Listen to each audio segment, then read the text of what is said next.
Yung good day mga construct at time check tayo, it's 4:25 AM at kakatapos lang ng ating meeting sa client para sa construction agreement, ayan, or yung tinatawag nating kontrata or black and white. So since nasa abroad ang ating client, so via Zoom meeting tayo nakipag-meeting sa ating client para naipakita rin natin yung content ng ating construction agreement.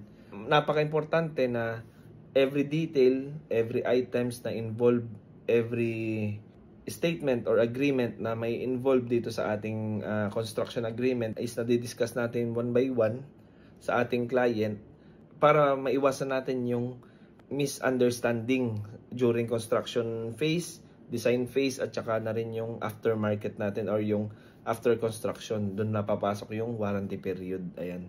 So, instead na basta lang natin papirmahin ng kliyente without knowing na ito lang pala yung included sa kontrata nila, or kaya naman is hindi sila pala pwede maging ganito, or hindi pala kailangan ito pala yung mga i-provide nila, yung owner supplied materials, dapat na i-specify natin yan. So instead na papirmahin lang sila ng papirmahin, mas maganda na i-discuss natin lahat yan sa kanila para hindi naman sila nabibigla once na in-inform mo si client na pabilhin, let's say, na mga ilaw or yung mga owner supplied materials natin, para at least alam nila kung alin yung involved sa hindi.